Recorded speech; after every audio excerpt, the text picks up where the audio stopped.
Carissima! It's another day, another vlog. Pupunta naman kami ngayon sa bukid at dadalaw sa mga kamag-anak, ganyan.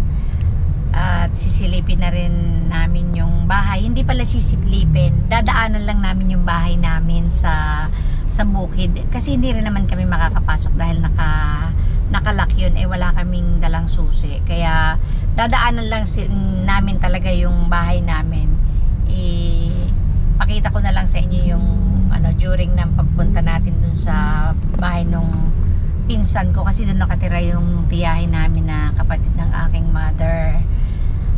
Bali, ano bang tawag dito? Naipakita ko na naman yun. Meron na rin naman akong vlog dun sa bahay namin sa bukid. Kaya wala. Katulad dito sa bahay nitong ate ko, na i-house tour ko na siya, kaya hindi ko na rin ini-house tour. Tapos yung bahay namin sa bukid, ganun din. Kung makakapunta tayo dito sa bahay nung ate ko na isa na pinaparenovate niya, tingnan ko kung makakapag-vlog ako. Kaya lang, hindi ko alam kung makakapag-vlog nga ba ako. Kasi maraming naggagawa, syempre baka makaabala. Kaya tingnan natin kung makaka-vlog ako doon. Ngayon, on the way na kami papunta sa bukid kung saan ako lumaki. Kung saan kaming magkakapatid lumaki. Pero hindi yata kami lahat. Parang yung mga pahulin lang yung iba kong kapatid kasi parang sa ibang place. Ay, pupunta daw tayo dyan sa dali. Tingnan natin kung ano mga tinda. Parang Lidl? Parang Lidl daw yan. Kaya ngayon ay pupunta na kami habang wala pa kaming nakaschedule na mga gagawin. Kasi every time na umuwi kami, talagang dumadalaw kami sa mga kamag-anak para naman makita namin sila. Kasi hindi naman nga kami laging umuwi. Sila naman hindi na rin naman makakapunta dito sa bahay ng ate ko dahil nga may edad na rin. Talagang bahay na nga lang. At saka hindi sila talaga pumupunta. Yung ganyan. Kahit na alam nila na nandyan, hindi sila pumupunta. Kaya kami na lang ang nagbibisit sa kanila. Ayan, on the way kami papunta. Ito yung way din papunta dun sa ano man tawag dito. Yung di ba nagpunta ako dun sa bahay ng pinsan ko. What is this?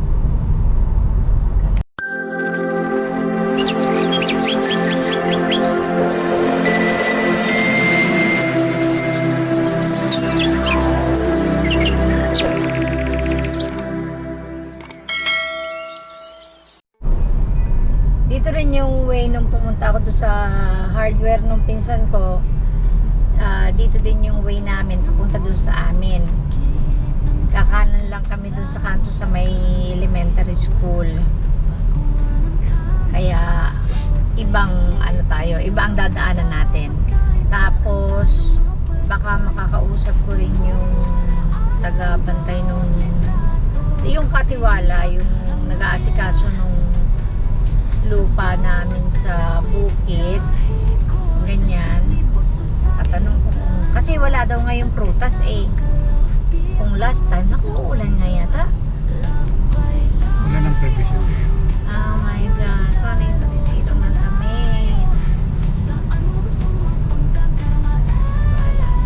Dito na kami sa malapit sa ano ba yun? Green Park, kung saan nakahimlay ang aking mga magulang at mga kapatid. Dito paloob, doon paloob. Nandun yung may lupa kami doon. Hindi ba si Ox yan? Hindi.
ngayon simentado na, noon talagang ano, bato-bato lang. Pagka naulan, nabaha pa, putik. Ay, ang lupa pa naman dito yung brown.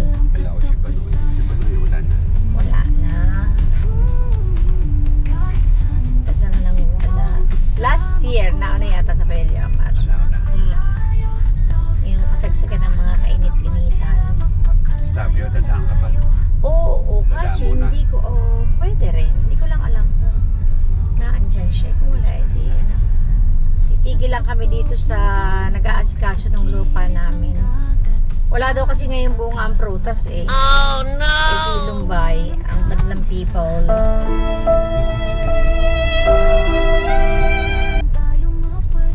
Dito, ang tindahan dito. So, dito kami titigil muna pansamantala. At tatanungin kung, wala lang, mangungumusta lang. Ganyan. Kausapin ko lang yung nag-aasikaso ng lupa namin. Maya ko na lang ulit kayo i-tour dito pa bundok. Tuloy ulit tayo sa ating sa ating tour. Tour sa bundok. Ano daw yan? Gagawin daw yata yung resort? Para. Nino. Nakalimutan ko lang may-ari. Nakalimutan ko na. Nagya? Oo. Gagawin daw yan na resort yan. Paano yung maganda ang resort? Sayang ang no? Sayang ang halaman. Wala naman sigurong maayos na halaman na diyan. Para rin bahay na Rizal. Para pala sinaratuhan. Aray, sayang din. At iyo, sayang din yun. Ayun, yung sa amin. Yan na yung sa amin. Itong bahay na ito. Ito bahay ng tiya ko. Wala na rin nakatira. Ito ang bahay namin. Yan. Kita niyo, yan ang bahay namin. Yan. Nay! Dadaan na kami, akit kami sa mga tiya. Simula nung namatay ang inay, ay yun, wala nang nakatira dyan. Tapos ay, sa tiyo. Punta ka lang pa sa tayo? Hindi, are. Tapos dito ay school. Pero hindi ako dyan nag-school. Pumasok ng elementary dahil wala pa yan nung kapanahunan ko. Alam niyo na, mga thunders, hindi pa yan uso ng mga panahon. Hindi pa nagagawa nung nag-elementary ako. So yun, hanggang doon nilalakad ko. Doon sa bahay namin na yun, hanggang school yun, nilalakad ko yun. For 6 years. Minsan naman syempre nakakasakay din. Hindi naman talagang the whole 6 years na nag-aaral ako ay laging lakad, papasok at pauwi. May time naman syempre na nakakasakay din naman. Tapos pupunta tayo ngayon sa bahay ng pinsan ko kung saan nakatira na yung tiyahin ko kasi gusto niya doon na tumira. O, tingnan mo. Yan na mismo. Nandito na pala kami. Nandito na kami. So, mamaya na lang ulit.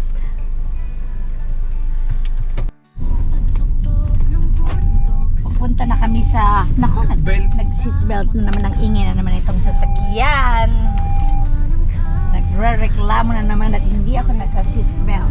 Dali! Sandali lang. Maghintay-hintay ka. Hindi ka pa may saksak. O, yan. O, tahimik ka. Kaya nakagaling na kami sa tiyahin ko na matanda na. Ilan taon matatay nga? Malapit na rin mag 90 years old. Ngayon, pababa naman kami. Dadaan naman kami doon sa tiyuhin ko. Pinsan ng inay. Yung dadaanan namin ngayon. Along the way din namin. Somewhere along the way. Ang bahay nila, kaya dadaanan na rin mga magtampo. Sabihin naman dinadaan-daanan lang. Kaya dadaanan na namin. Dinadaan-daanan naman ay madadaanan naman kasi bakit naman hindi bawal ang utang bukas na lang ayusin na ayun mo kanya sasakyan. Ito yun sa bahay nila. Nadaan lang tayo. at mangungumusta ng konti. Hindi na rin ko papasok to, hindi ko na ipapakita sa loob. Naipakita ko na rin yan last time, so dito na lang, hanggang dito na lang po. Going down na ulit kami. 2 points. O yan, dadaan tayo dito sa aming kapitbahay. Old neighbor. Padel! Mayor! Kumusta na? Mayabang. Mayabang palaan. Ang aming bahay. Yan, ang aming bahay. Inay, makikiraan ulit. Ang last stop namin na dadaanan namin kamag-anak, yung tiyahin ko sa baba. Tapos diretso na ulit kami sa bahay at magtatanghalian muna kami. Tapos mamayang pahapon, doon naman kami sa kabilang side. Doon naman dadalaw din kami doon para matapos na, para hindi naman mga maginanakit na sabihin nakarating na kami dito sa Pilipinas, sa probinsya, hindi man lang nadalaw, kaya dadalawin namin, pupuntahan namin sila at syempre matagal nang hindi nagkikita-kita. Alam niyo yun. Ayun, bahay ng tiya ko, pupunta rin kami dyan. Syempre hindi ko na rin ipapakita, kami lang. Okay, nakabisit na ulit kami dun sa isa kong tiyahin, kaya uwi na muna kami sa bahay at tanghali na, magtatanghalian muna kami.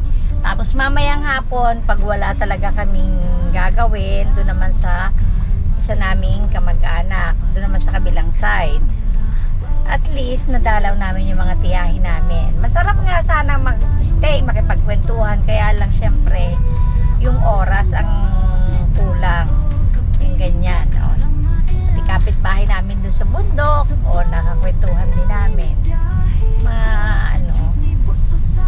konting kwentuhan, kumustahan, edi at least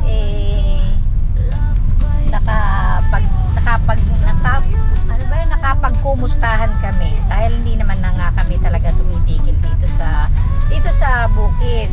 Doon na lang kami sa bayan tumitigil. So pag umaahon kami dito, yun lang, doon lang kami nakakapagkumustahan, konting oras, ganyan. Itong masarap pagka pumupunta ka sa mga kamag-anak, katulad ngayon, may bayabas na kinuha si Kuya M, tapos may pabaon pa sa amin na saba. Lalo na kung nagkataon na may bunga ang prutas, siguradong puno yung likod ng sasakyan ng mga prutas. Kasi ganyan sila, basta nung pumupunta kami dito, laging may mga pabaon. Kung anong mapabaon nila, prutas or kung ano man, laging ganyan. Ngayon nga lang, talagang walang prutas, kaya walang, yun, may saba. Mamaya, makain, maluto.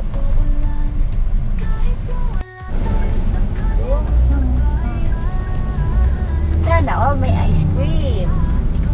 Ice cream sorbetes. Binili kong ice cream tatay ng isang araw, talagang tamis lang ang meron siya. Yes, talagang tamis lang. Tamis lang talagang meron siya, pero yung flavor na sinasabi na cheese at tubig, hindi ko makakita. Nag-disappear. Sukal, marami.